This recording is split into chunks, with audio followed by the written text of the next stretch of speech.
Olá, sou Marcelo Moraes. Vou comentar sobre as máquinas para a parte de trás da perna, para o que chamávamos na minha geração de bíceps femoral, chamávamos de leg curls, é um curl de perna, mas a gente usava a referência só do músculo bíceps femoral aqui atrás da perna para falar desta zona. Hoje em dia a zona identifica-se como isquiotibiais, mais academicamente falando. Então o meu aluno estava aqui agora, perguntou-me qual era a diferença de ter três máquinas, de ter três movimentos, três ângulos diferentes para o mesmo exercício. E eu comecei por dizer que tem umas postagens na internet a respeito do melhor benefício, se é um movimento extensivo, completo, ou se é meio movimento, quais são as implicações de erro e acerto, de ganhos e não ganhos. Olha, eu comecei por dizer a ele, aqui dentro o que está errado é o que te magoa, o que sai da intenção da área que você quer. O resto são variantes, porque aqui dentro o que mais tem é variantes. Começa pela individualidade de cada um e depois pela resistência ao peso. Toda uma situação de peso gravitacional diferenciado aqui dentro. Então eu disse para ele, o músculo contrai-se por inteiro, mas você pode fazer uma exigência de fibras específicas dentro dessa contração. Então, os três ângulos de femoral que aqui estão, me perdoem usar esse termo da minha geração, esse termo global, tem a ver com isto, tem a ver com peso gravitacional, ângulo de peso gravitacional. Você vai fazer um curl de perna nas três movimentações, sendo que a gravidade da carga é modificada, a ação gravitacional, ou seja, o peso pesa sempre perpendicular ao chão, ele fisicamente é assim que pesa. E as variantes, não é? Estão aqui. Você tem o curl deitado, que é uma espécie de Scott, de banco de bíceps, é um bíceps da perna, não é? E você tem uma óbvia exigência da parte mais baixa do femoral, da parte mais baixa dos músculos que estão inseridos nessa situação. Porque a exigência começa neles, eles contraem por inteiro, mas tem as cordas dali da ponta. A ponta das cordas estão com mais ênfase de força. Você consegue identificar essa diferença que estou comentando?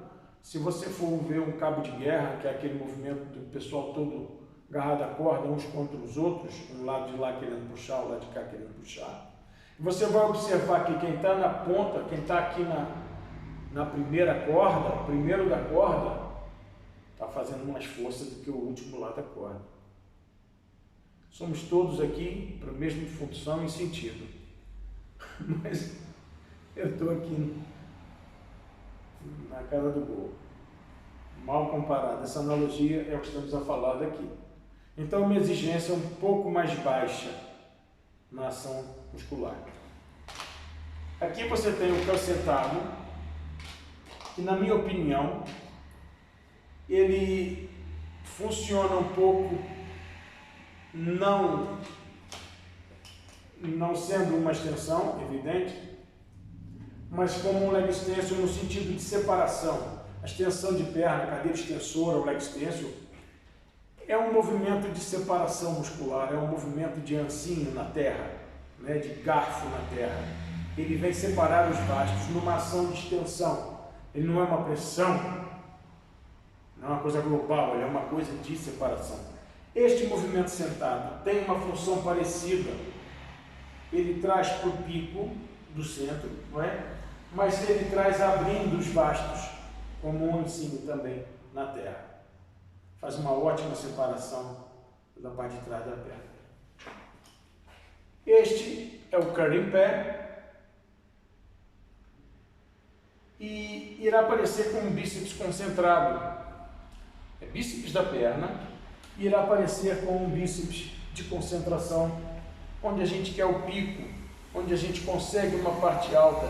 Se for com cabo, como é o caso, com resistência contínua aqui, não é um peso livre, é uma resistência contínua, ele te obriga a vir baixo, médio e pico.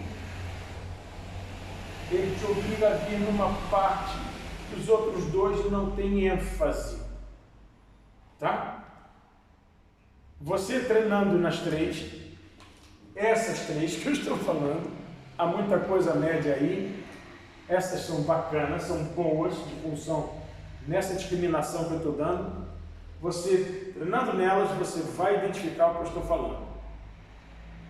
E se estiver dentro de um trabalho global, se estiver dentro de um acompanhamento, dentro de um processo, você vai identificar a figura que você vai modificar na parte de trás da perna, consoante o trabalho que você faça e consoante a tua formação também, a tua necessidade. Também em pose. No caso de ser um atleta de expor-se, um atleta competitivo. Tá bem? Então aqui no espaço onde eu estou, na minha sala, eu tenho aqui esse cantinho com as três variantes e uso conforme a individualidade, em todos os sentidos, conforme a individualidade. Eles vão me servindo para todos os propósitos, no sentido de trabalhar a parte de trás da perna, e eu os direciono, eu os coloco nas circunstâncias que me são apresentadas, tanto de figura, de construção, quanto de uma circunstância distinta, quanto hoje a mocinha que teve o bebê retomou hoje o treino, graças a Deus, depois de 30 dias de cesariana, foi liberada para treinar de volta, porque estávamos muito bem treinados. Treinamos na manhã, no dia anterior, no primeiro bebê dela, treinamos na manhã do dia da cesariana. E neste segundo bebê, treinamos no dia anterior do dia da cesariana, portanto, vínhamos muito condicionados, estávamos muito plenos, e ela retornou. E, por exemplo, esta opção em pé foi uma boa opção. Não tem o ventre apertado aqui, não tem a força pública que faz aqui no sentido de fazer a força contra, ficamos aqui confortáveis a fazer. Não foi uma análise construtiva, foi uma análise de ação dentro da parte de trás da perna, que a gente quer mexer nela. Antigamente, na minha primeira fase de geração, só tínhamos o deitado. O femoral era menos apreciado. O bodybuilding foi fazendo uma evolução de apreciação muito grande, não é? E nós só tínhamos o deitado. Graças a Deus agora temos esta boa variante aqui, que parece até com a variante da luz que o vídeo está dando. Não muda nada. Muito obrigado. Obrigado a todos.